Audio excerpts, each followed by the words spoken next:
Hey internets, this is Rev, and I want you to come crawling around in Taco Bell's garage with us. Check out the new indie bundle. We're still hashtag bringing back the box, and we find out what's in this month's indie box. We talk housewives and zombies with Aberford, and we have some renowned explorers doing some relic hunting. Grab your Molotovs and bricks. It's episode 66 of the Indie Game Riot. I just shit a brick.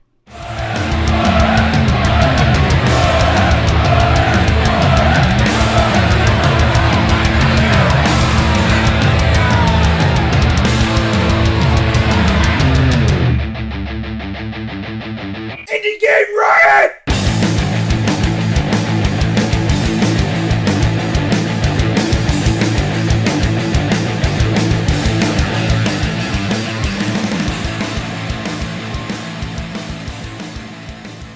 Everybody, this is Josh, and we are on episode 66 of Indie Game Riot Podcast. 66, 44 episodes to go until 100. What? I said 66 long, horrible episodes. Only when you're on the show. Oh, and we're going to get to talking about indie games, but first... Oh, by the way, I mean, just as you notice down there, that is Tech in disguise. Not really. Tech is a dick and he's doing Film Fest because he's an award-winning filmmaker. So he's gone for now, and Prep, who you've heard us talk, and he's always in the chat with us, and he's kind of doing the auxiliary stuff and helping us out as part of the team. He is filled in today, and he's the one with the southern accent. Yeah. There you go. Yeah. Yeah. So that's happening today. But first, let's go ahead and talk about our weeks. Prep, you go first, unless you want me to put you on the spot. Then Rev can go first. Oh no, we're putting him on the spot. All right, you're on the spot. Quick. It's been okay. I don't really have too much to complain about, really. Everything went pretty smoothly. You say as your glasses fall off your face. Oh yeah, the glasses, the arm thing broke off, so that sucks. I'm looking forward to that happening, actually. Oh, it'll happen. Oh, like, if somebody just walks through my door, glasses fly off. if I have to get up real fast for anything. How did you break it? Is it just wear and tear? Or? Well, when I lived in Northwest Arkansas, my ex had children, and one of them stepped on my glasses. And wait, so this is like has been broken for a long, long time? They were broken for a while, yeah. But being who I am, I was like, you know what? Fuck it, glue. And I glued them back together, and they worked for a long time. But eventually, like the whole plastic bit, just so. Glasses are expensive. I understand. Trust me. These are for kids. I'm It's surprised. The lenses. I'm surprised these have lasted. Yeah, the lenses are. I don't know. Even the frames are like this is plastic, and I bet these frames. Yeah. I didn't pay for these frames. Luckily, I had insurance when I got these. But these frames probably cost like a few $100 in themselves. Yeah. The ones I'm looking at are $45, and that's on sale. 45. Just go to Walmart and get some lenses off the one of those racks. Just reading glasses. Yeah, there you go. You can sit in a rocking chair, act like an old man. It's a fashion item. It's not corrective. Yeah, I totally don't need to see it. one of those like scene hipsters where they get the frames but no lenses in them. I had an ex-girlfriend who actually got the frames and got non-prescription lenses for it. Oh my god! Just so that because it's an accessory. I have an excuse. Like I mean, I do need glasses, but even if I didn't, like because I'm a redhead, I have blonde eyebrows, so it looks like I don't have them. So I never noticed that until you pointed it out. Exactly, because I wear glasses. The glasses outline my eyes, so you don't even notice until I point it out. Now everyone's just going to be staring at my eyebrows all night. But anyway, Rev, take the attention away from my eyebrows. You don't have any. I'm drawing attention to it. I worked a lot. I did some more work. I got to... No, I haven't played any games, really. There was something I was gonna say, and I don't remember what it was. Oh, I've had like 4 root canals in the last 2 weeks. Woohoo! That is fun, the best. Right? Like, so I told you guys I broke the one tooth, and then they were going to do all of this work. So they did the root canal, and then they did another root canal, and then they did an extraction, and then they put on the temporary bridge. Like, I've got this giant bridge that runs from the back of my mouth all the way up to my eye teeth. But but that's a good thing though. No, it's a good thing, yeah. But the eye tooth was still alive, and they like shaved it down into like this really horrific looking fang thing, and Do you then bite they your were tongue like, now? it started hurting, and I go into the dentist who was like, yeah, no, this really kind of fucking sucks, and he's like, yeah, it makes sense, you know, sometimes they don't like being under that, and we could just do another root canal. So instead of getting my permanent bridge put in like Friday like I was intending, I ended up getting a root canal done on Saturday and then going back Monday and getting it done. So now my face doesn't hurt, and it's awesome, and I can like masticate properly without fear of like not having teeth there. You can fix that real quick. Yeah, yeah, that would not end well for either of us. But yeah, how's your week been? 2 weeks. I've been gone for 2 weeks. 2 weeks. Well, you missed last episode. I talked about my 5th anniversary. Oh, congratulations! So that happened, and a lot of good. We ended up going to DC. Long story short, I'm not going to go into it. I went to DC to see Ed Sheeran. There was parking issues because of the Pope, and I got farted on a lot. That's the gist of it. And okay, you can go back and listen to I'll go back and watch the episode when it comes out, which brings me to my thing now, because I forgot to mention it last episode, is that due to employment changes within our family right here, I am no longer going to be working. I instead am watching my children. So I still can't do this full time, but I will. You've got more free time than Right. you did before, because you can always give your kids Tylenol PM. Exactly. Parenting 101 right here. Yeah. Exactly. Tylenol PM is the way to do it. Father of the year. No, so I'll be. I mean, I obviously I got to spend time with them and run. My daughter's 3 years old. I have to run her around all these different things. Right. But I will be here more often, and therefore we'll be able to work on stuff more often. So look forward to that. Excellent. I've already got some stuff coming out. I'm actually, while I'm excited about the higher delivery rate on digital content, is the employment scenario going to be a good thing? Yes, it's Okay. my wife got a better paying job than what I have, so therefore we are switching. Kicking it back around. Right, because someone has to be here for the kids. So Right. Other than that, I don't think. I'm trying to think if there's anything I don't think there is. So, Yeah. I think we should all just chill out and take a hit of an indie news injection. Your voice was going to put me to sleep. Don't do drugs. Don't do drugs, kids. You want to do Beacon of Hope, and then I'll hit the Taco Bell Garage, and then you can hit the Indie Bundle or Sure. Prep Can if you'd like. Yeah, do you feel like you're up for leading any of these? I'm providing third-party commentary. Okay, so Josh, if you want to take Beacon of Hope and Indie Bundle 15, and then I'll do unboxing, and then All right. Go.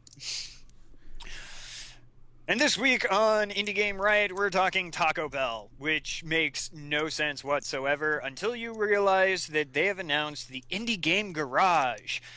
Why Taco Bell is the one that's doing this, I don't know. That is weird. I'm leaning towards it being more like, hey, their marketing team was like, what's popular right now? Oh, Minecraft. Yeah. Awesome. We could totally get in on this and make us seem hip and cool again instead of, be known for the pink slime fiasco from decades ago. I thought that was McDonald's. Whatever. They all get it from the same place. So the gist of it is, Taco Bell as a corporation believes that no one is more creative than indie game developers, which I agree with. And they bring art, music, and code together and create experiences, which I also agree with. And so they're going to allow you to enter their program. Basically, you share footage of your game, and that while it's in the process of being made, and that enters you as a possible winner of the Indie Game Garage by Taco Bell. Program that's not a contest, but you're a winner. Yeah, it's a program, not a contest. But you're a winner. But you just had a ghost walk by your background. No, that's my husband. So all winners receive $500 worth of Taco Bell gift cards, which I guess is useful. Which is useful, but very anti-productive because you will now spend half the time shitting instead of programming. I should have been coding instead. I'm shitting out Doritos. You have to turn into a mobile developer because that's what you're going to do. And you'll have access to a private forum of gaming industry experts, which I don't think they thought this through. I think this is, like you said, someone in marketing. Yeah. Someone in marketing was like, "This is popular right now. Let's do it," but they have no idea. Like they have nothing to do with it. Like, I'm gonna read off the experts that they have. That you as a entrant will have access to on a forum, and you tell me what immediately springs to mind in terms of independent games. Jessica Chobot. I mean, what they're going for, they went for big names because she's from the Nerdist thing. Yeah, what does she do with games? But she's basically she's the host of one of their podcasts, Bizarre States. I don't know what that has to do with indie games. Right. She was with IGN for a little while. And did absolutely nothing with independent games. But again, that was the Daily Fix, which is like a countdown show. Nothing to do with indie games, like you said. So that's one of it. The other I can almost see because the crew involved with this does kind of have experience with building a huge community basically from scratch, and they bring in the Rooster Teeth crew. Again, not a whole lot to do with indie games, other than on occasion, they do some voice acting. But here. They are still the most legit out of the three, and I would be okay if they were one of the three if the other two were better. How about Rami? That would be a good one. That would be a good one to have. But he's not a big enough of a celebrity for Taco Bell. For Taco Bell, yeah. And then there's Swiftor or Joseph Alminawi, who is a Twitch streamer who organizes fashion shows in Grand Theft Auto and singing competitions in Call of Duty. I'm not sure how I feel about that in the first place. But again, like you said, all AAA games. Everything to do with AAA. No. Okay. You're like, these guys are kind of nerdy. They're good, right? They got lots of. It really this whole thing strikes me as being a marketing scam. Sorry, you were saying dick. That's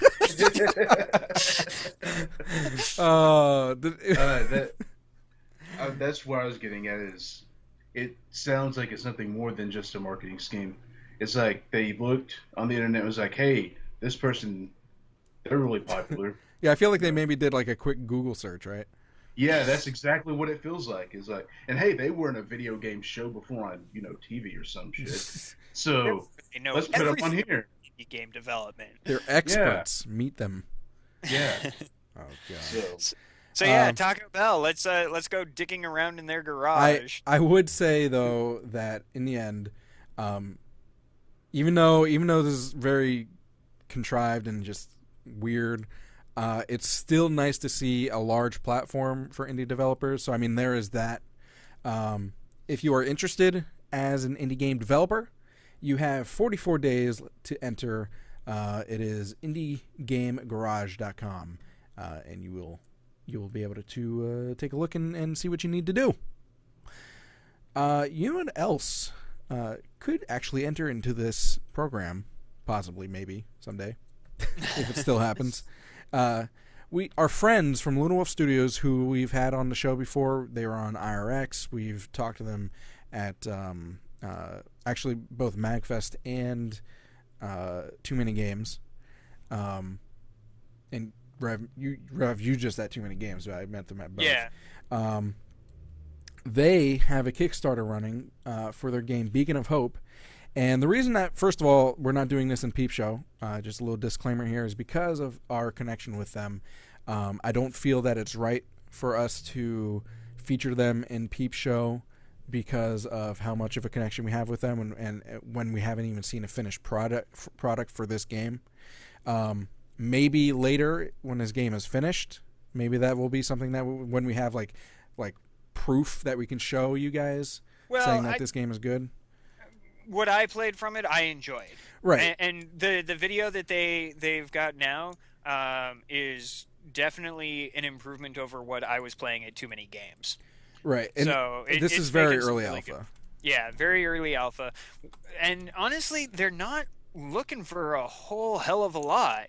That was actually kind of a surprise to me. I was expecting them to be looking for a bit more. Well, they're connected to Nate, and I think they because we talked to him about like what he would do if he were to do a Kickstarter, and I think they share the same mindset. So they're looking for like the minimum that they need. So not to go into this, but just real quick, if you are interested in helping them, they're looking for $9,000 to fund Beacon of Hope, and of course the links are in the description. It's a really cool strategy game. Have an open mind if you are one of those that are like, I want pretty games. This is alpha, so make sure that you understand that. And they already got through all their early bird specials, which is cool. Did they already? Yeah, and they're almost to 2,000. So, and 28 days to go at the time of this recording. So, good luck, Luna Wolf Studios. Hope we can help out a little bit, and maybe even show a little money out for those of us who aren't poor. All of us. Yeah. So, anyway, speaking of poor people, you know what poor people can afford? Free games? No. A bundle. Pay-as-you-go bundles. Yeah, bundles. While bundles are questionable for indie devs, I think it's still cool that we've discussed it several times. I've stated my case on bundles, and I think used responsibly, they're a good thing. And that right now, Humble Indie Bundle 15 is happening. So, I mean, there's that in itself. They have currently Sir, You Are Being Hunted, Cube, Goodbye Deponia, Coupon, which I think is actually stupid. I don't like when they do coupons, but Skullgirls, Planetary Annihilation, good game. We covered that in one of our Starting the Riots. Xenonauts and Gang Beasts, which is that fighting game that I'm not a fan of, but a lot of people really like it. And they are going to add more games as well because it's still early on in the Humble Bundle. But the other thing that's really interesting about this Humble Bundle is that the Indie Box is actually involved with this. And wait, what? Yeah, the Indie Box is involved with this. One of the things, one of the tiers that you can pay for, $25, you get a 3D printed figure of one of the characters from the games that they're giving away in the style of Gang Beasts.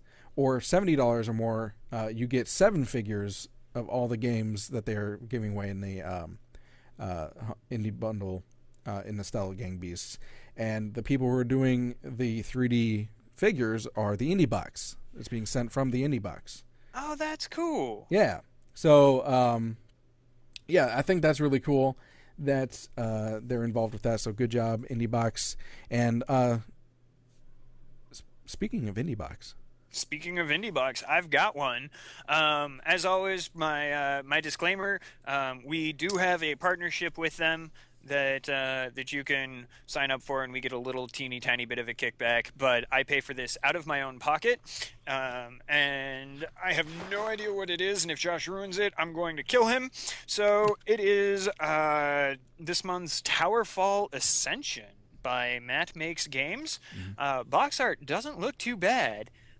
My mouse just got shifted, so I can't see my camera. There we go.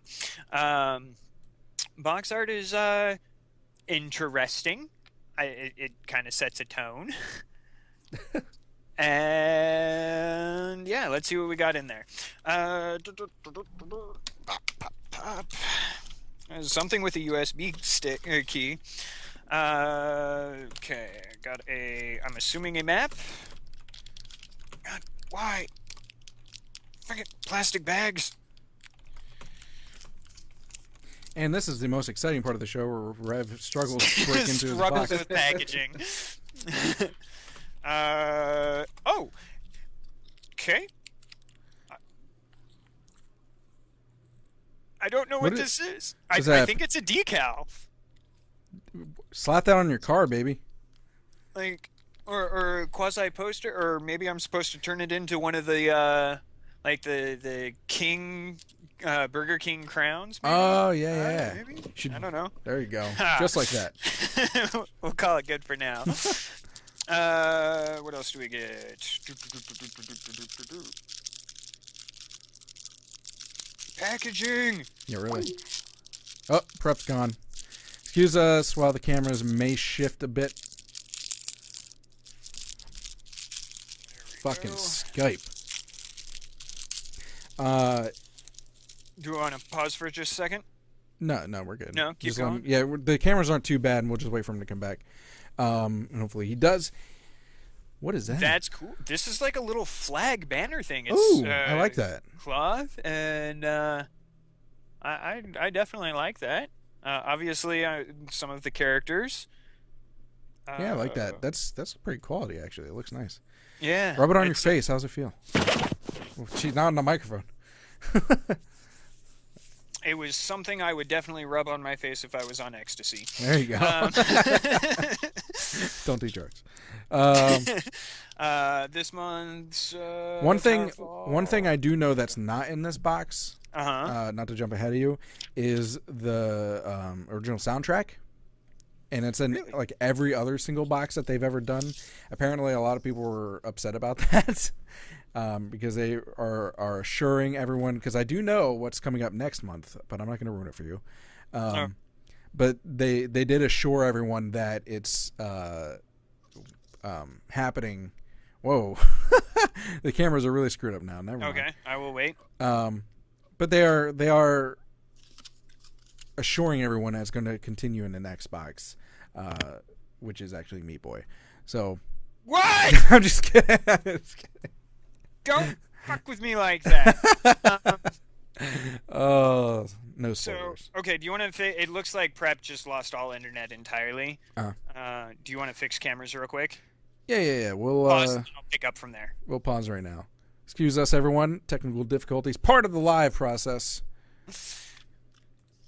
So I was right. It is a crown. They even included instructions. Locate your Towerfall Victor's crown. It should look something like this. And then cut out the Towerfall Victor's crown. Cut along the dotted edge. Don't cut off your fingers. Step 3, fold the latch. Step 4, cut a slit for the folded latch to fit your head. On the other side of the crown, cut a small slit for the latch. Make sure it appropriately fits your head. Now put the folded latch in the cut. Congratulations, your glorious crown is ready to be worn. Let's see. They were at PAX. Cool. Thanks, James. Indie Box retrospective from PAX Prime. It was incredible. Thank you all of our subscribers and streamers that came by to say hi and show your support. It was so much fun meeting you guys and girls in person. High five. So what happens?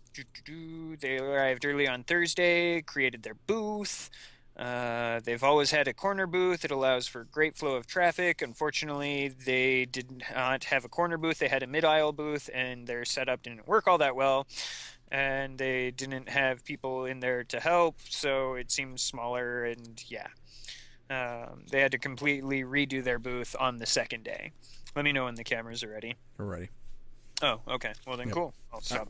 And we need one of those, like, cut boards. You know what I mean? Take 6. The clappers. There you go. All right, so moving back, we have the instruction manual. The art for it, again, also looking really good. And you know, if they keep doing this, I'm gonna have a lot of these. Going through the character bios and lots of power-ups. Nothing about the gameplay. They've got some really cool art in this series, I think. Like, it just really screams kind of gothic, whatever. Oh, I have. This was the thing that I was saying I should have several of at some point. What is happening? I now have a SNES style USB controller done in the art of Towerfall. How cool is that? I think we're getting a call right now. Are we? Yeah. To our phone number? Yeah. Is it tech? I don't know. I didn't pick it up, but the voicemail can be left. Okay. Here's the Towerfall sticker. Actually, that doesn't. I don't see much art in that. Yeah, the Indie Box version, it looks to be really fine detailed. Like. Yeah, I mean, I see oh, I see it now. That's hard to see. Yeah, I wouldn't have noticed it until then. And then an actual decal of Towerfall itself. And then, yeah, you're right. No soundtrack? What the fuck? Yeah. A lot of people were upset about that, but it is coming back next week for Braid. Next week? Or next month. Wait, please tell me you're just fucking with me. Like, and this month, I did not get a really good number in terms of low.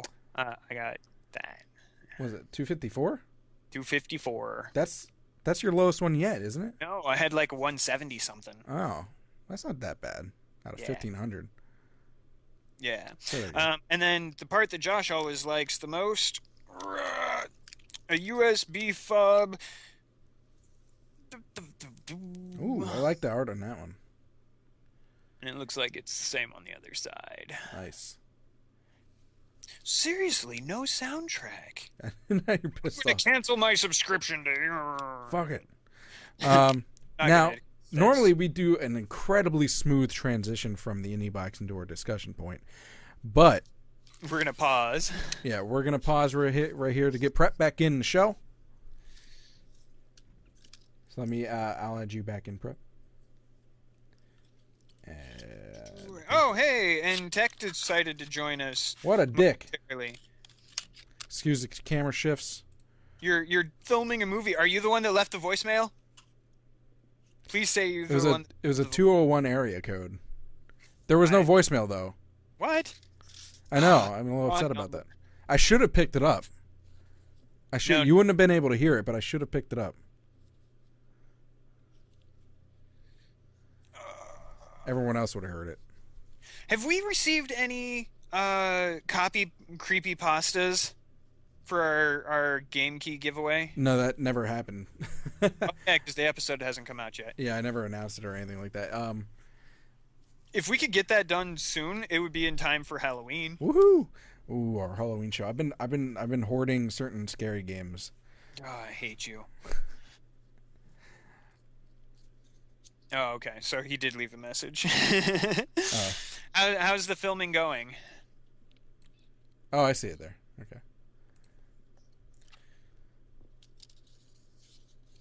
Okay. I love the text. The text, voice to text, is terrible. Oh, let me. Should I read the text first or play the message? Read the text first, and then we'll play the message. That gives me time to load it up in Hitbox. Here's the text. Hi, Indie Game Ryan. This is Jack. I'm sorry. I can't do the show tonight because I'm actually filming a movie. We just killed Jesse on screen, and it's going to be kind of awesome. So hope you guys have a fun show. I'm calling you from the basement of my house, so my computer and my recording stuff is up there. But we have to burn the midnight oil, so good luck, have fun, and having fun show, guys. See you. All right. I'll play the message. Okay.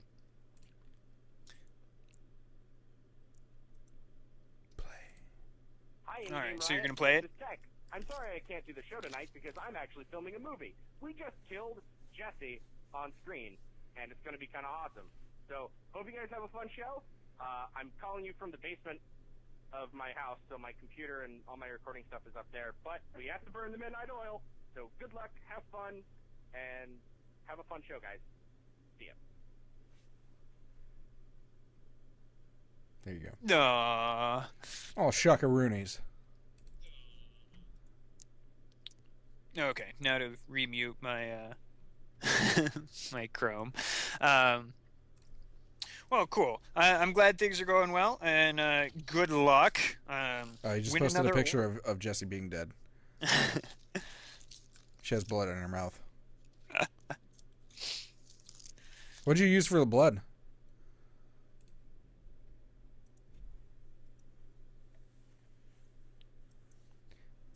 I wonder how bad the lag is.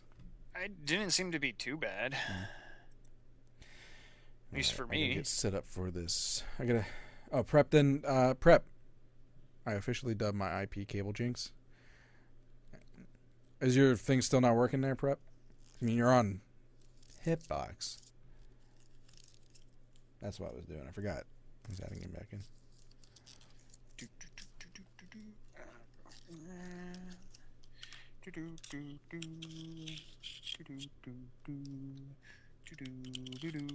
I have to come up with some way to organize all of my indie boxes, because right now they just end up in a pile on the sofa at one end, and I just lay all of my pillows up against it when I go to bed.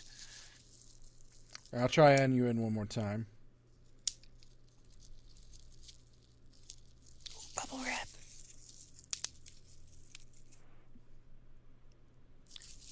I hear a sound. Okay.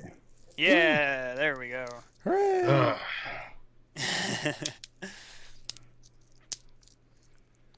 I told you my week was going fine, so of course something had to take a huge shit all over everything.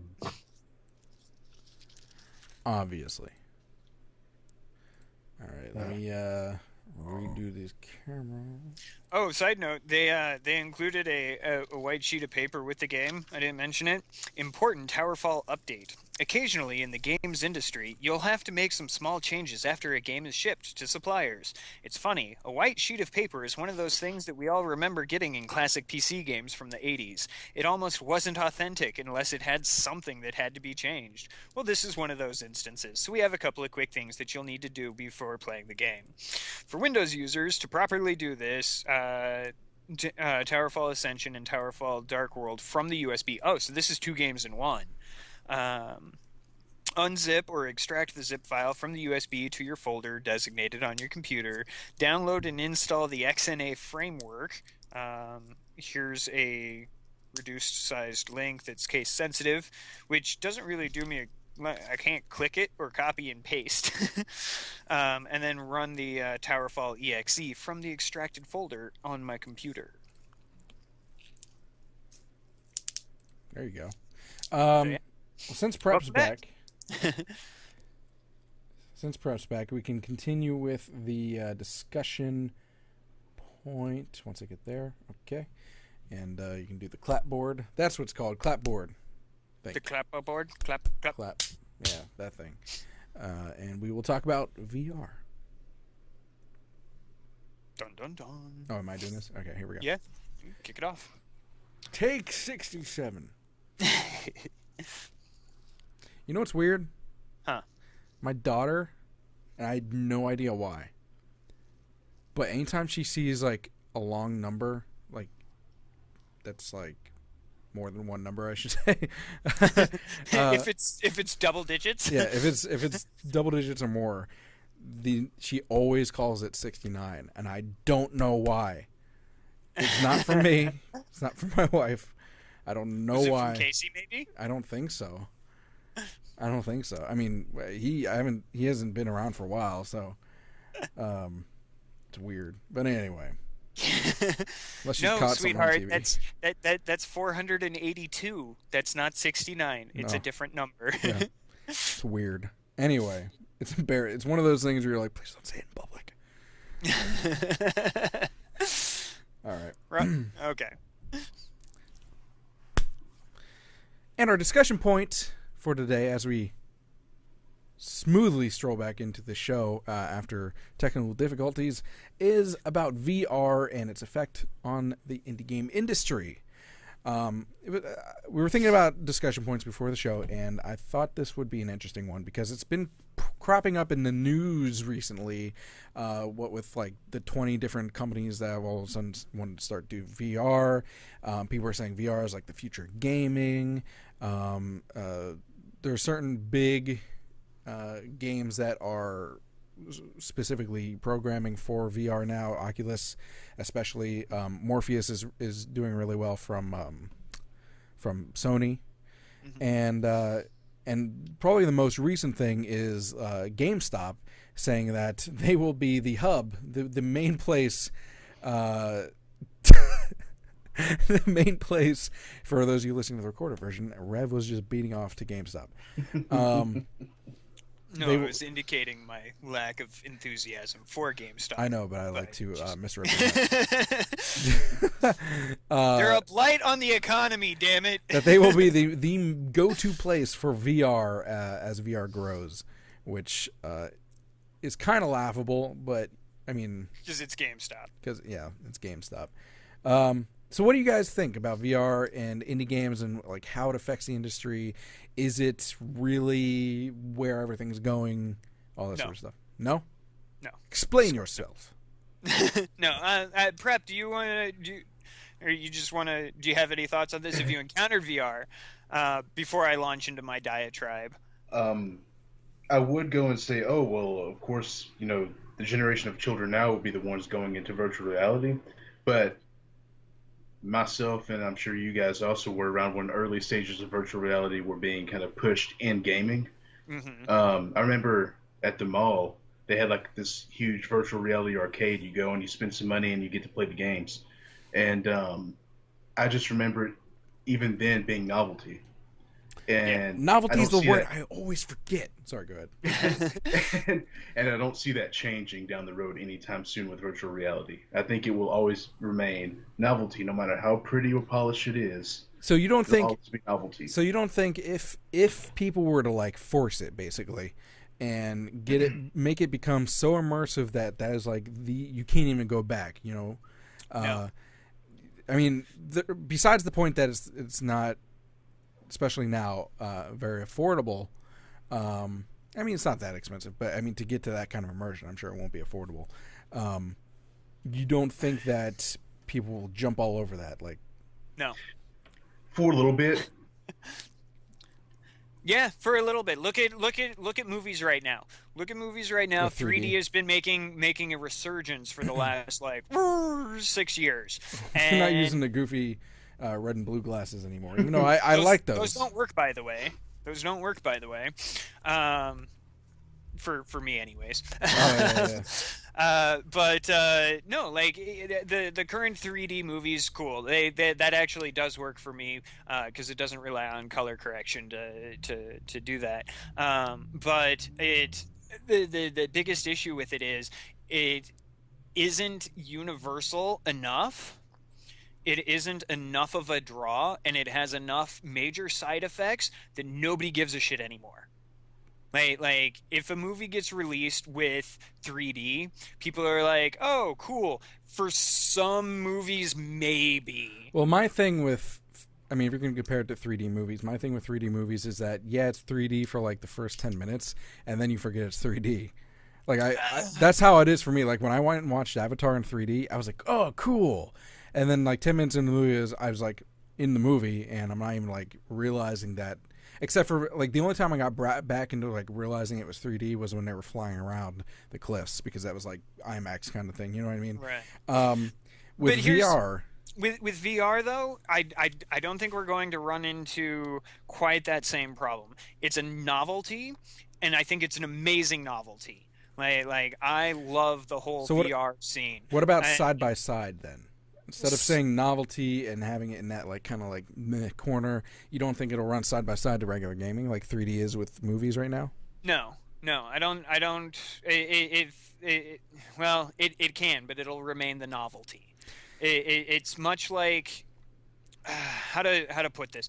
Like every time that we've tried doing VR, and this round of VR is much better than the last one. I played the shit out of Virtual Boy. See, and I hated Virtual Boy, hated with a passion. I played tennis on that thing. I played Wario is Missing or whatever the Wario game was. Flash. Yeah, like it was just trash and it was horrible, and that's basically what we have now. We have it in better format, we have it on better quality, but it's still the same thing. You put a big clunky thing on your face and you can look around. And there are cases where it is amazing and it works really well. I'm playing Alien Isolation in my off time, and watching people play that okay, I was gonna say the Oculus is a fucking amazing thing. Like, I would love to experience that. But that's the thing, like watching them, it's not the same because it's not like right there. But that would Right. there are certain kinds of games that I wouldn't call them games at that point. I would say there are certain experiences to be had with it. okay, like horror games. Playing a game in and of itself doesn't do it. There are ways. I've played Oculus games at Indiecade last year, and I'm sure I'm going to do it again at Indiecade this year. I've played games that were specifically built for the Oculus and other VR tech, and while they are fun, it's not immersive because, you know, the way that I'm maneuvering around the asteroid belt is by moving my head about, and you know that's not a control scheme that's productive to long-term play. There are two things I will, because I'm kind of playing devil's advocate. There are two things on your side of things that you're arguing that I would agree with VR. Is one, the clunkiness, the extra equipment that you have to strap on your face.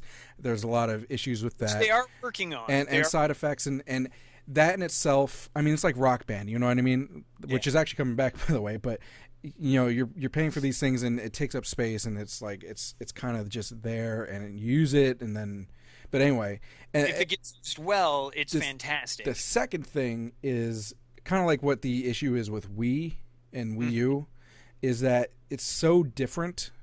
The control scheme is so different, and the software is so different from PS4 and Microsoft, that people don't want to make games for it necessarily. Like, I know most of people listening to this probably don't play sports games. I do, but if anyone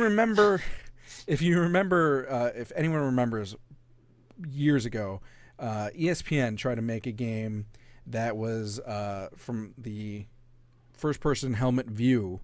Oh yes, I remember. Do you remember that? And it failed miserably. It failed miserably. It failed miserably, and that, even though it wasn't VR, that's what would kind of have to happen if you were in VR. And so, would they really be willing to, you know, games like that? Would they really be willing? Because I mean, they sell they sell millions of copies. You know what I mean, of Madden and things like that. So they're not gonna. Here's, I guess here would be my counter to that. The VR scene is primarily the playground of independent studios. Right. At the moment, everything that I have seen or heard, it's very hipsterish. It kind of is, but you have to come up. You have to fix the controls.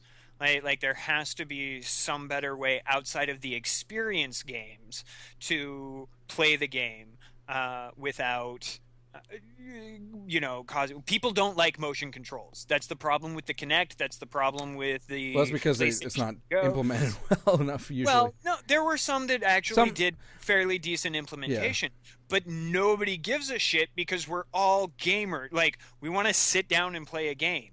We don't want to have to get up and Well, it's very niche. And that's, that might be again, that's what lends it to the novelty aspect. If you integrate the experience that you're seeing and hearing with a standard control, you now have a disconnect in the experience. I mean, you mentioned like Alien Isolation, and in general, horror games, indie horror games that go very well, and I think that they're not saying that there will be, but there could be a split in which certain genres will dominate the VR, and VR will rise because of that next to regular gaming. I don't think so, because half of, at least in today's environment, 95% of the draw of the horror games is watching somebody else's reaction to. Right. And you can't really... It is a little bit of a... There watching somebody play Alien Isolation on the Oculus, while horrifically entertaining. You know, the first time they walk under a vent and the alien eats their fucking face off. Can you imagine the mouth come... Oh, God. Oh, no, but that's the thing. Not too many people can handle that. Exactly. But Prep has just peed himself a little bit just thinking about it. Because it happened to me, but I was on a TV. So there's experience games, and there's no way to really share that experience. And until we find a way to break that, it's an experience, not it's a console. Like, if we can get it to that level, I think we would be much better suited. Imagine a 3D platformer, like first-person platformers. I could get behind Mirror's Edge. Exactly. God, that would be amazing. But there's the disconnect between the experience that you're seeing and hearing and your controls. Right. And that... Because you can't actually run. Right. Or and, if you would want to run. There are I ways saw that I saw contraptions, but that's like room-filling equipment. Room-filling gear, exactly. Yeah. So until we can change it from an experience to an actual game... It's like a carnival ride at that point. Exactly. I think we're going to run into some problems. The other big thing that I want to say is we have to find a different way to do VR, because technologically right now, and we talked about this before on a much earlier episode about how VR is sexist was the clickbait title I gave it. Yeah. And they've been doing straight out of Kotaku. It was. They've been doing a lot of research into that because of the findings there, and it's accurate. If you're eliminating almost 50% of the gaming population because the technology used to cause the 3D effect, the virtual reality aspect, causes headaches, migraines, nausea, and vomiting. But so do roller coasters. I mean, just don't use it then. Well, okay, so now you've eliminated 50% of the people that could potentially be using your console, your Oculus Rift. You've just eliminated half of the market because... Right. Why? Well, it's... I wouldn't say half. Well, since more than half of the gaming market is female, yeah, you are looking But not all females are getting sick from it or headaches. But anyway, that's besides the point. Let's just... Final thoughts... Final thoughts, it's an experience and it needs to become... final question, I should say. Okay. Is VR helpful to the indie game industry? Fuck yes. Prep? Hells yes. Just think even the experience games. Don't stop talking, or stop talking and people die, whatever that one game was, where it's the bomb defusal. Yeah. You put on the Oculus Rift and you're defusing the bomb while getting feedback from your partner who's got the book of bombs. That was a fun experience. That was a you fun game. You and I have experience. Prep, have you ever put on any kind of VR stuff? Used it?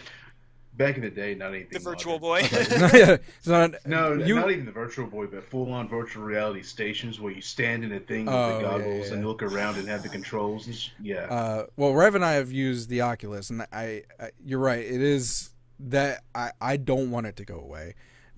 Prep, even though you haven't used it, do you think, just based on the information that you have, that it is helpful to indie games and the industry?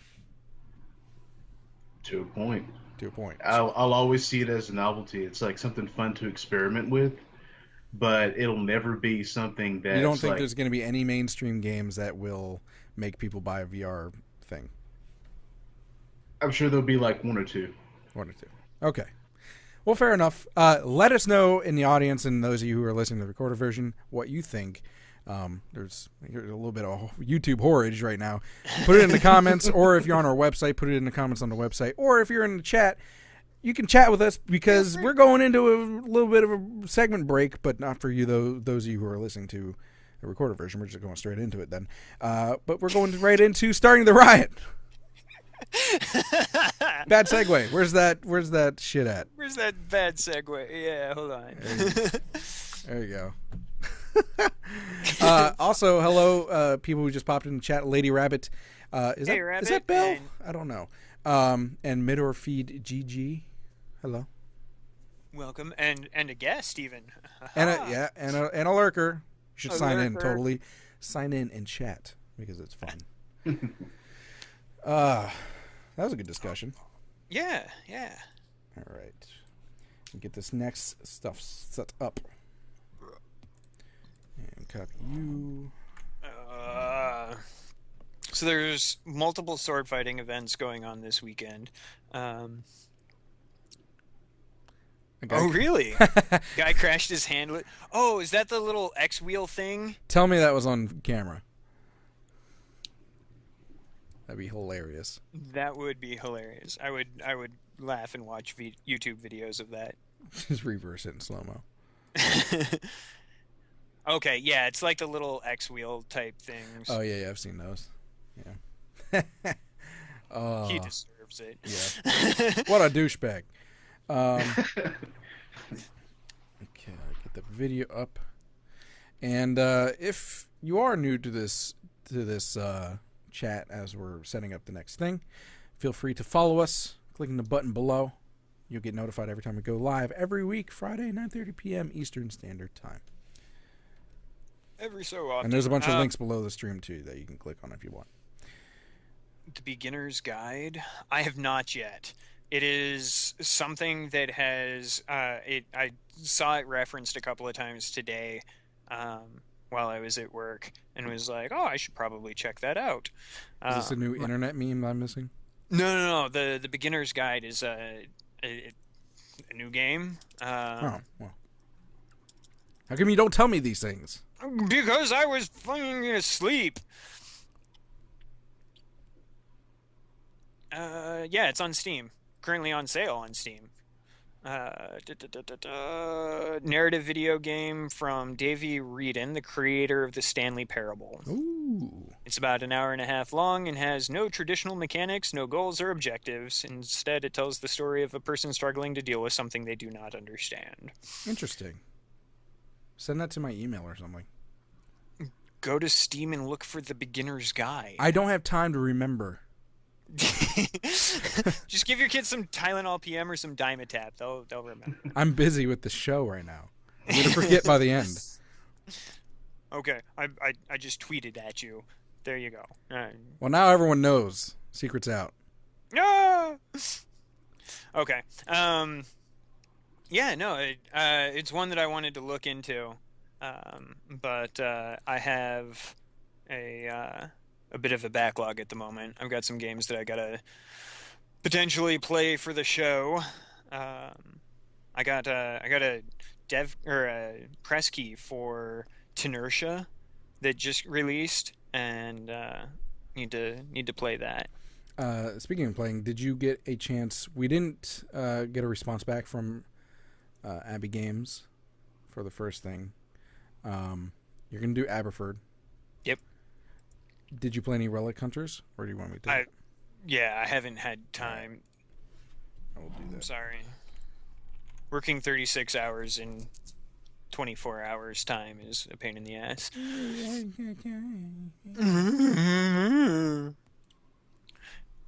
Sound like a bit of a cow. And I will do this. Not for every player or gamer, but really liked it because you're a creator. I'll keep that in mind.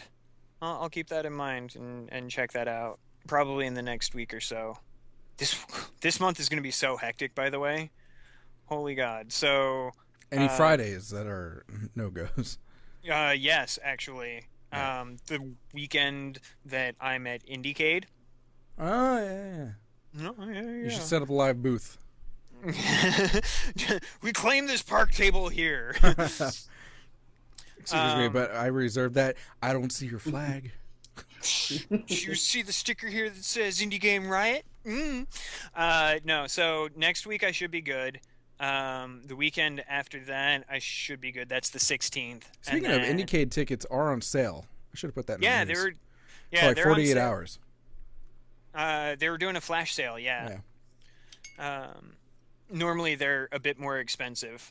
But yeah, I got all of my approval, so I'm showing up Thursday or Friday, I think. I don't recall. I might take Thursday off. I think my boss is under the impression that I'm taking Thursday off. I should check my calendar. So yeah, the weekend of the 24th, I'll be in Culver City. So. All right. Get that. And then, and then the weekend of my birthday, I won't be available because I'll be at a sword fighting event, most likely. Mm-hmm. That's the first week of November. I was here on my birthday, just saying. Yeah, I'm kind of running the sword fighting event. Tell your husband that no one cares about his birthday. I care about sword fighting. I don't get to do enough of it. I care about sword fighting, but not your husband's birthday. It interferes with my grand birthday party idea. I was going to put a sign out on the door that says, "Fuck off, leave me alone," and then, like, have a bottle of scotch and then just sleep. Like, oh, I get my birthday off. I'm going to go to sleep Thursday night, wake up Friday morning, take sleeping pills, sleep all day Friday. You'll be older.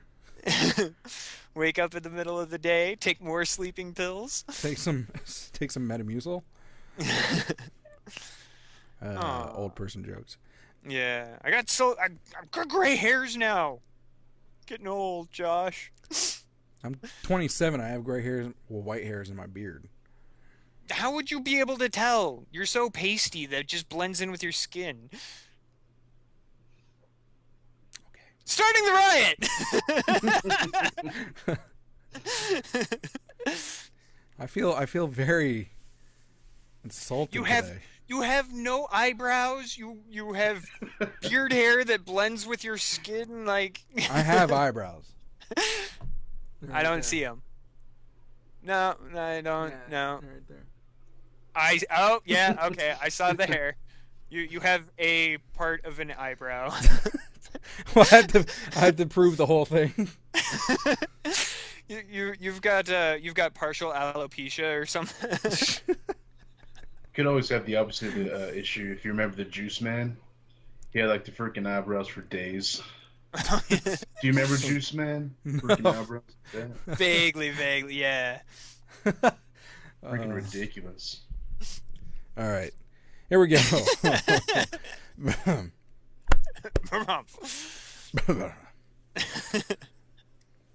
It could be worse.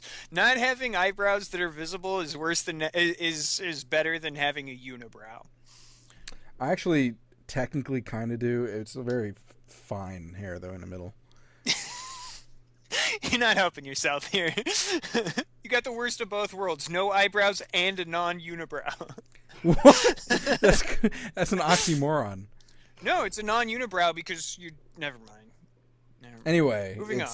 I have normal eyebrows that are just hard to see. It is ugly fuck on the. Should have stuck to audio only. All right. This week on Starting the Riot, we are talking about Renowned Explorers. And get that gameplay up for you there. Renowned Explorers is actually a really cool, deep strategy. Well, it's kind of strategy, turn-based fighting game that uses... it's very open-ended in how you play it. Real quick, let me just tell you a little bit about... Their little blurb here is a strategy adventure game set in the 19th century. Take command of a hand-picked group of diverse explorers and travel across the globe in search of legendary treasures while staying ahead of your rivals. You earn prestige in the Renowned Explorers International Society and become the world's most renowned explorer.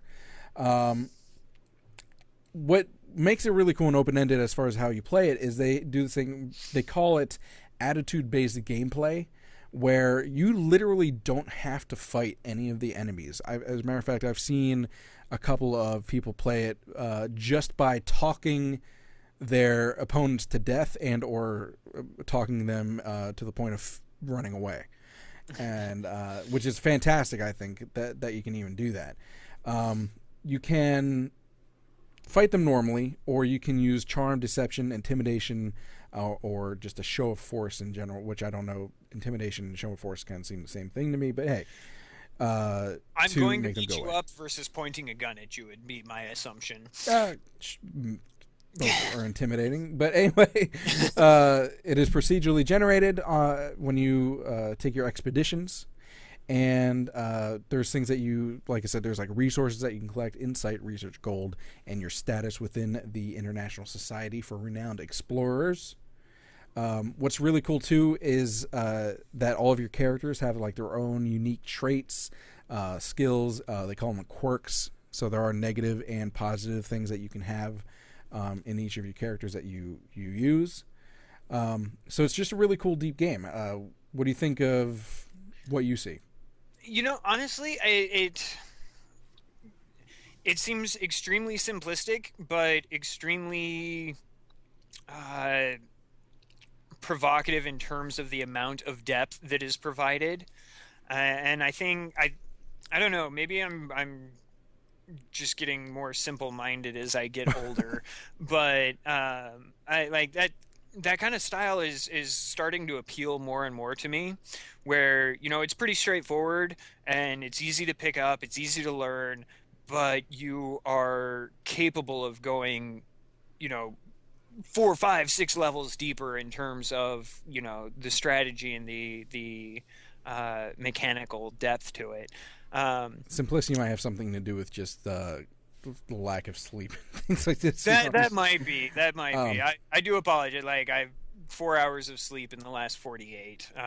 So it's also really cool art in this game. Yeah, that was something else I was going to mention. The art is it's not hyper stylized, but it's kind of evocative of like the Disney animation type, like Jungle Book or Atlantis.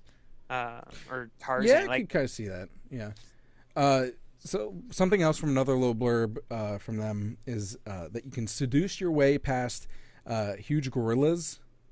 You can humiliate cultist enemies into tears. So those are certain things that you can do instead of, you know, straight out fighting, which I think the other thing that I've noticed in this game from what I've seen is that they've added their own bit of humor into this. By the way, it is by the same people that created Reus. I'm not really sure how to pronounce that, to be honest.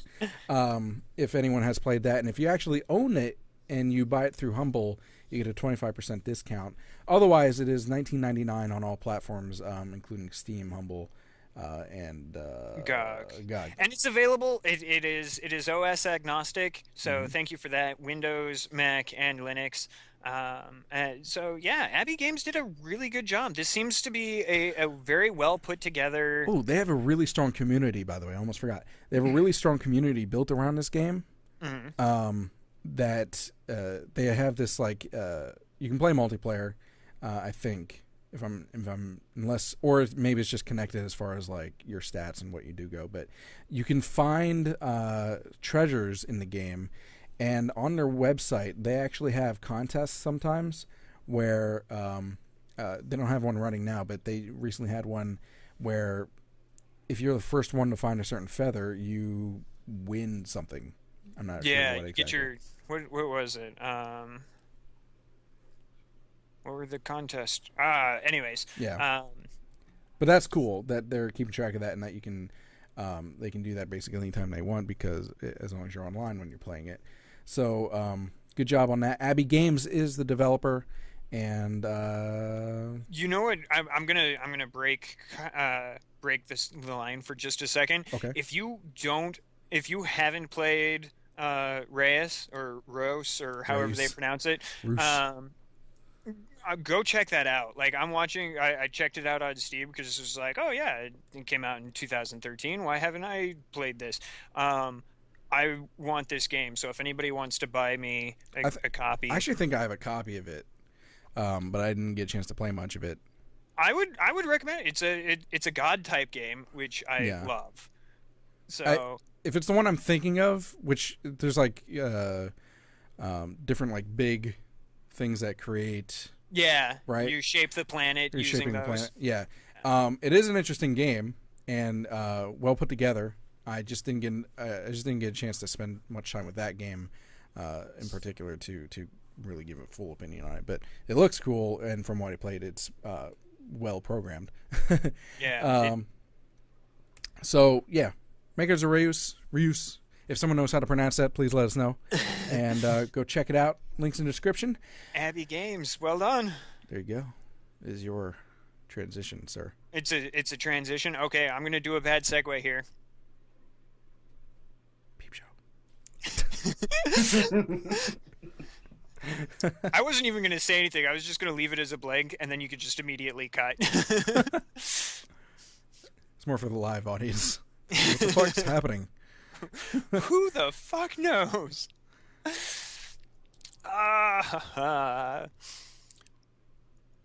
Okay, so this game, I'm excited for this. I'm really excited for this, and I know that Sketchy. I saw they were taking some anonymous questions earlier this week. Excuse me when I pick my teeth. I have like popcorn kernels. Sketchy Panda Games was asked if they were gonna try and hook up with a publisher, and they were like, yeah, maybe it'd have to be the right publisher, the one that does a good job. It was like, so Devolver maybe. Tiny build. Tiny build, maybe on that one. I don't know if they would fit more for this game, but yeah. I don't know if it's a Devolver kind of game. That's why. No, I could see that maybe. Oh well, something to think about. All right. You doing okay over there, Prep? You haven't really. You just kind of chilling. Yep, pretty much. Okay. I've been up since yesterday. Gotcha. So. Totally hasn't? understand. My kid, my son, he went to bed. That's good. Yeah. Okay. Good for him. I hate him now because he slept. Right. You can tell him that too. Ooh, actually, Someone hates you. A random person that you don't know hates your guts because you got a full night's sleep. But I know him. Sorry, give me 1 second. I just realized it's been several times since I checked my patch.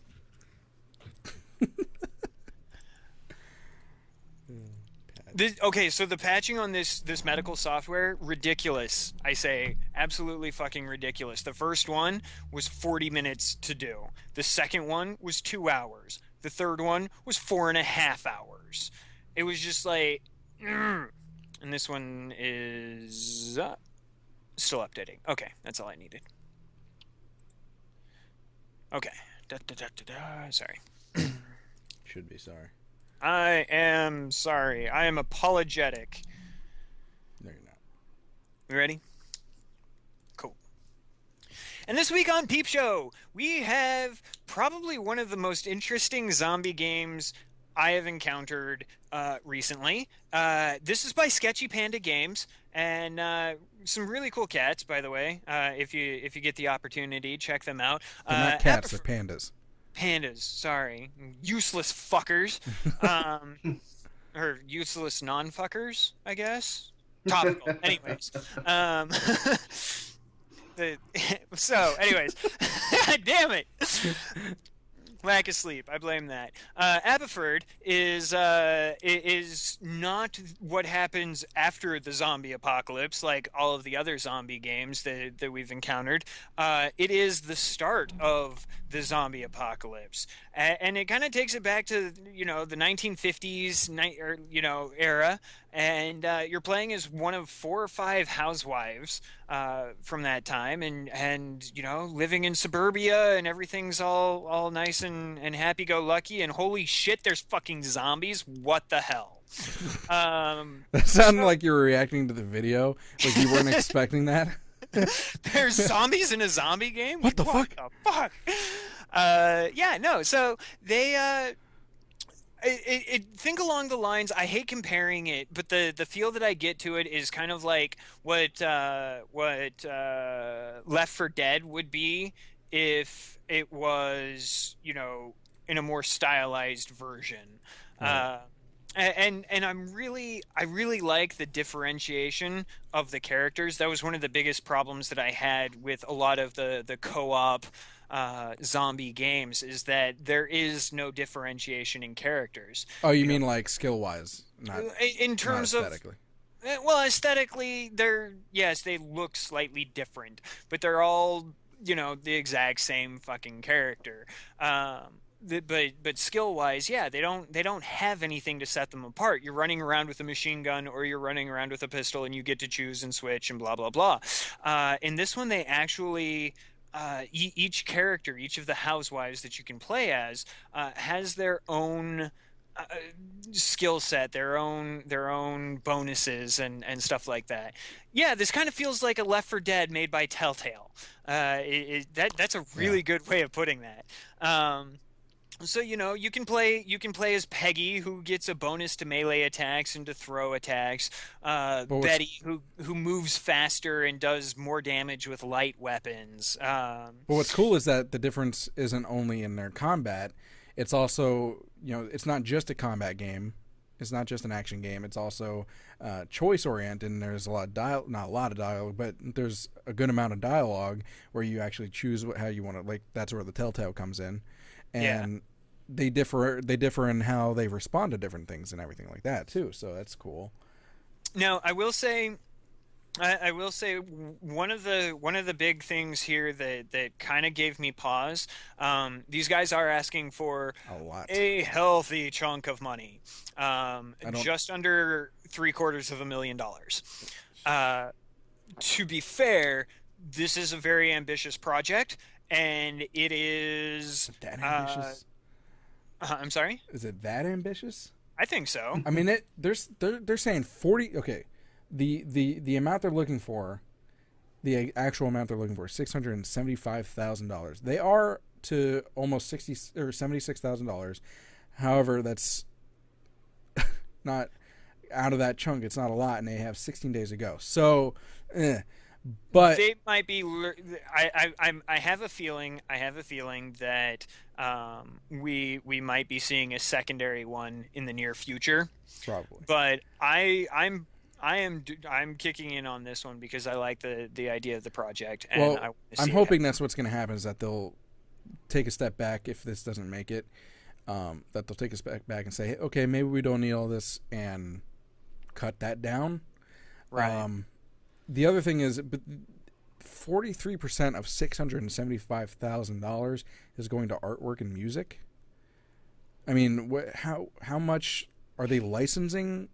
That's actually my assumption. I didn't have a chance to reach out to them to find out due to being busy, but licensing music and stuff like that sets the era would definitely help, I think. And then 33% to programming testing. That to me sounds like that they're using that towards living expenses and probably some software and equipment. Well, these guys are currently trying to do it all out of pocket. And they all have their day jobs. And oddly enough, I used to live in the area that these guys are from. Not to sound like I'm trying to knock him down. I'm just trying to get where. I mean, that's a lot of money to be asking for. So people need to know. I feel like that. I mean, it's nice that they did that little pie chart. I feel like I kind of want to know more specifically where it's going or how it's being used. But I still think that the game in itself is worth backing either way. Speaking of the art, by the way, you mentioned it's really stylized. It's kind of really nice. It's almost Borderlands-y in the art with cell shading, but it's not quite cell shaded. I don't really know how to explain it without. Well, I mean, people saw it on the video. Cell, not cell. Yeah, it's not really cell shaded, but it's like that hand drawn, like inked line look. Like it's. I think they're trying to go for like the old 50s ads like how they drew those, that kind of look maybe. So, if you're into that, also, well, it would make sense, we mentioned like these people, the characters' personalities. It's cool that they're taking the '50s housewife, and all the sexism and everything like that went with that, and kind of turning that upside down and empowering them in this game. It's a mix of that, and what did all of the women that weren't. Wow, that sentence really got away. I was going to say all the women that weren't men that got shipped off to World War II.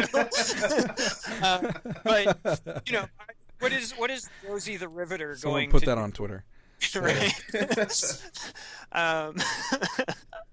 It's a long day. But like Rosie the Riveter, what is she gonna do after World War II? She's gonna leave. She's gonna rivet. No, because her husband came back and the plant got filled with guys that came back from World War II, and she's gonna stay at home and make crepes all day. Like, come on, like she would grab a rivet gun and go attack zombies if that happened. So.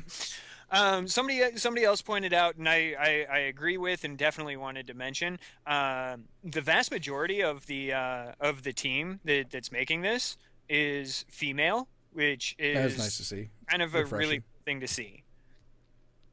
So actually, I think there's only 2 dudes, and 1, 2, 3, 4. There's 3. 5, 6. 3 guys. No. 6 girls and 2 dudes. There's 2 dudes. Yeah, there's 2 dudes. 3 Where's this third one? at the bottom. 1, Adam. At top. Okay, Adam and Mike. Okay. So you have. Oh no, yeah, there's 3. Developer. I missed Mike. Mike. I missed Mike. And then you have Adam. 3 guys, 6 girls. So there you 3 on the 3. go. Yeah, okay. Why don't we ship off all? Okay, we can edit that out. Bad segue time. Yeah, go check them out. And I think I'm going to try and back them this paycheck. Go back Aberford. Aberford, yeah. You know what you don't need to back? Free games. On free fun. Sorry, I was crashing hard there. I'm literally trying to just keep my eyes open at this point. I should probably also eat at some point today. Yeah, I'm kind of hungry, actually. I haven't eaten since yesterday at lunch. Should do that. Yeah. Food is good. Blood sugar falling bad, people. Just FYI. Very eloquent. Yeah. Words are things. That one. Yeah, get the gameplay footage.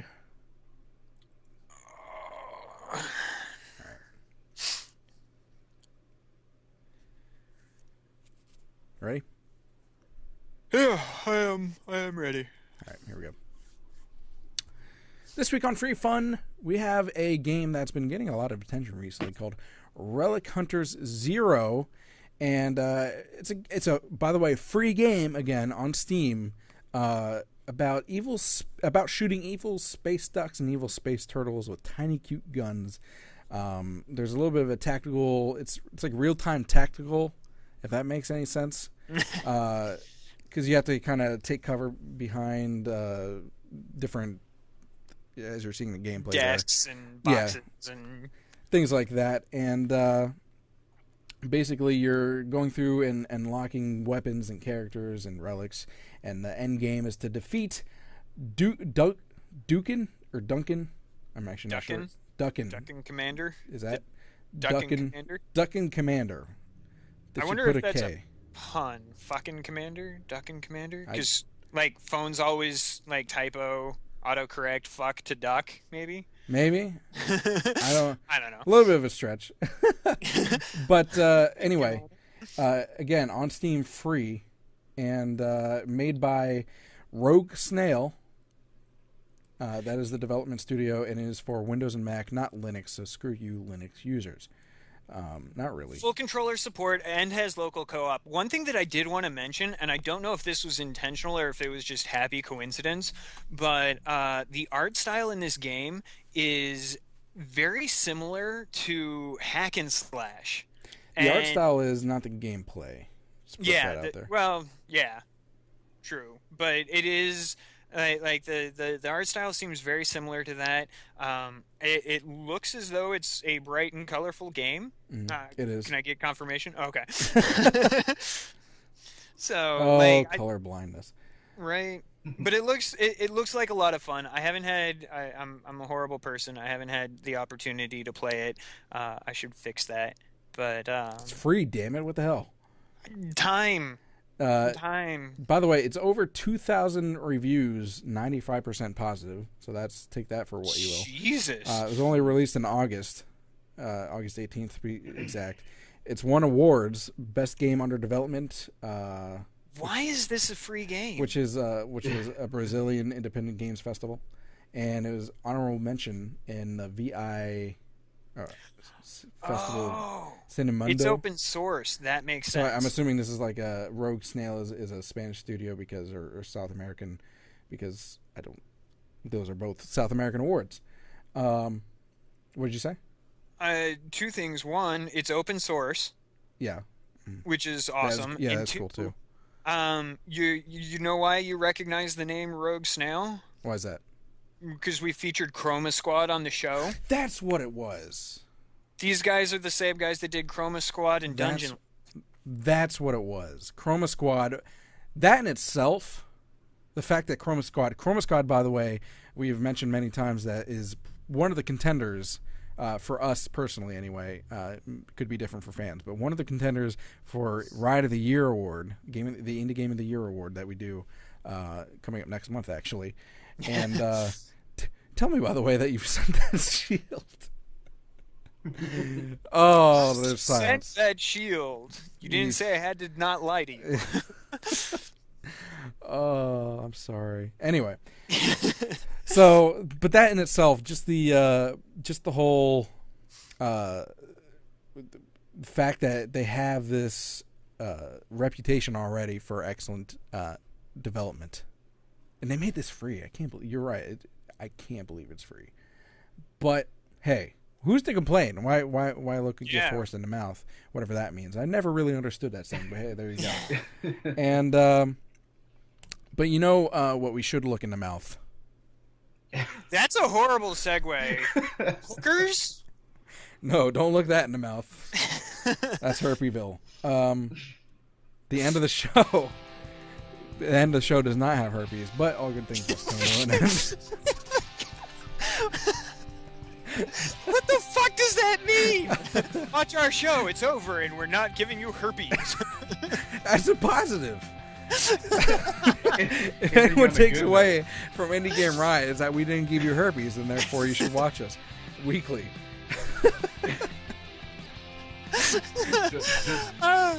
Just a disclaimer, don't misconstrue that with prevents. Yeah. That'd be a bad thing. Oh, man. We should get Planned Parenthood. Indie Game Riot. Oh, no. All right, before that goes too far, we're ending it now. Let me just say that if you enjoy what we do and we haven't offended you, please consider going to patreon.com/Indie Game Riot and becoming our patron there. And you can help us by giving monthly, and it gets us towards our goals. The next goal up is a guaranteed giveaway every week for those of you in the live stream. And once we get there, it'll be a good time because someone's going away with a game. Secondly, oh, by the way, again, patreon.com/Indie Game Riot. Thank you for your consideration. Secondly, if you have any indie games, if you know someone who is making an indie game, if you have any kind of news regarding indie games, anything at all indie game related, please contact us. There's tons of ways to do it. First of all, again, hitbox.tv/JaShinYa. That is where you can come and chat with us live. And or you can go on Twitter at IGR Podcast or Facebook.com/IGR Podcast. And then finally, email. You can email us, contact@IndieGameRiot.com, which IndieGameRiot.com is the entire website where everything that I just mentioned can be found. So go there, IndieGameRiot.com. IndieGameRiot.com. Any last words, gentlemen? IndieGameRiot.com. Prep. No. Fuck this, I'm out. Well, Prep, thank you for filling in for Tech, who's off killing his girlfriend. If anything, it was just your pretty face, even though he said like 5 words. It's cool. I understand. We put you on the spot. You're used to being the guy behind the background. By the way, for those of you who joined us late, Prep is the guy that helps us out a lot behind the background. And we just kind of like, hey, you want to be the show? He's like, all right. So thank you for coming on. Thank you for spending your time with us.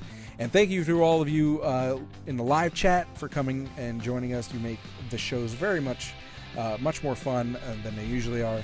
And thank you all to you who are listening to the recorded version. Say goodbye, gentlemen. Later. Have a good one, folks.